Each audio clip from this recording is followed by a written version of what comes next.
Integration of exponential functions.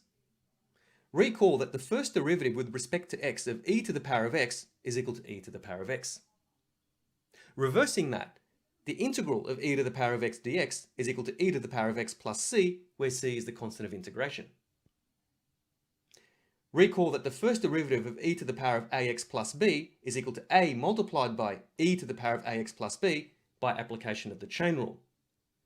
Reversing that, the integral of a multiplied by e to the power of ax plus b dx is equal to e to the power of ax plus b plus the constant of integration. Furthermore, dividing both sides of this equation by a, the integral of e to the power of ax plus b dx is equal to 1 over a multiplied by e to the power of ax plus b plus the constant of integration.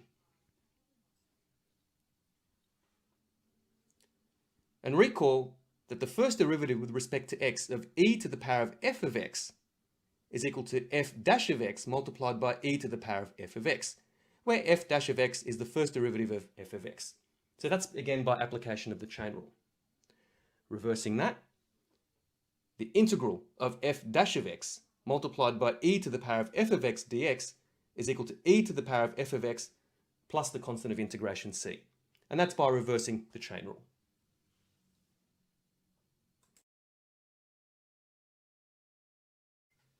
Example 1. Find the definite integral of e to the power of x dx from x equals 0 to x equals 2.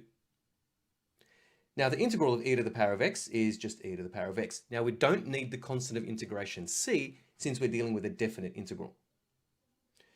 So we want to evaluate e to the power of x from x equals 0 to x equals 2. Applying the limits of integration, that equals to e to the power of 2 minus e to the power of 0, and e to the power of 0 is equal to 1. So this equals e squared minus 1.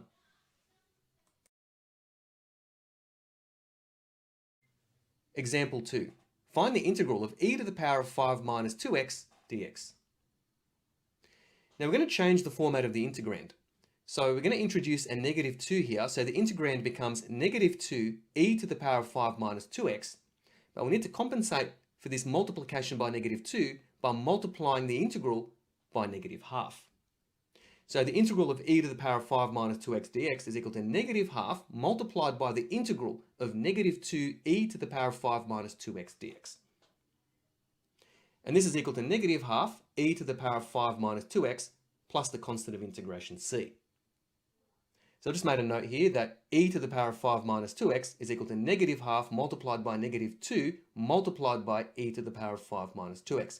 In fact, if you differentiate e to the power of 5 minus 2x, you get negative 2 multiplied by e to the power of 5 minus 2x.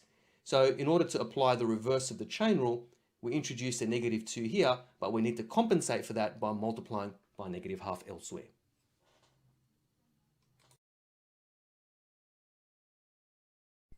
Example 3. Given that the first derivative f dash of x is equal to e to the power of x, and that f of 1 is equal to 0, find the original function f of x. Now we'll start off by writing f dash of x is equal to e to the power of x. Then we're going to take the integral with respect to x of both sides of the equation. That's written in red. So what you do to one side of the equation, you must do to the other. Now the integral of f dash of x dx is just f of x. And the integral of e to the power of x dx is equal to e to the power of x plus the constant of integration c, which we need to find. Now we do know that f of 1 is equal to 0. So substituting x equals 1 into this equation, we get 0 is equal to e to the power of 1 plus c, and making c the subject of the formula, we get c is equal to negative e. Therefore, f of x is equal to e to the power of x minus e.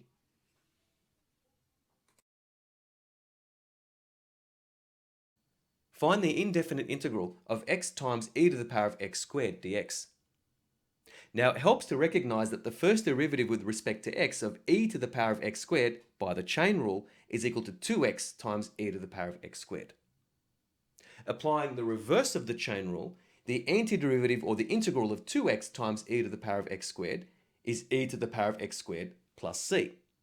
Now notice that 2x times e to the power of x squared is twice the value of this integrand.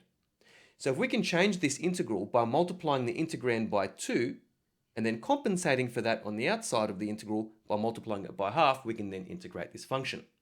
Hence, the integral of x times e to the power of x squared dx is equal to half times the integral of 2x times e to the power of x squared dx, which equals half times e to the power of x squared plus c, which equals half e to the power of x squared plus the constant of integration c.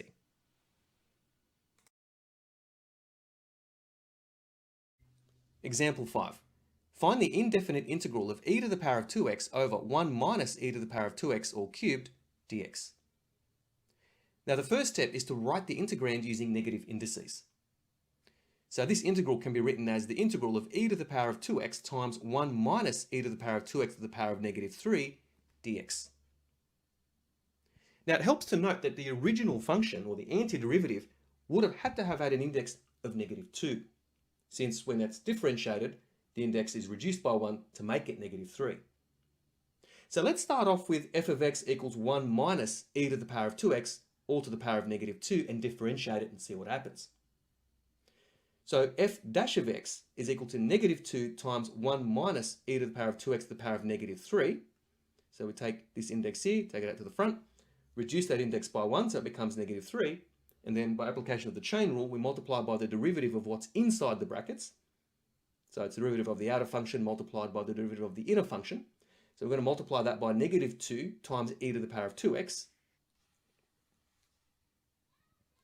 Simplifying all that, we have f dash of x is equal to 4 times e to the power of 2x times 1 minus e to the power of 2x to the power of negative 3. So notice that this is a multiple of this integrand here. So integrating this, 4 times e to the power of 2x times 1 minus e to the power of 2x to the power of negative 3 is just 1 minus e to the power of 2x to the power of negative 2 plus the constant c. Hence, the integral of e to the power of 2x times 1 minus e to the power of 2x to the power of negative 3 dx is equal to 1/4 times the integral of 4 times e to the power of 2x times 1 minus e to the power of 2x to the power of negative 3 dx. And that equals 1/4 times 1 minus e to the power of 2x to the power of negative 2 plus the constant of integration c. And expressing this using positive indices, that equals to 1 over 4 times 1 minus e to the power of 2x squared plus c.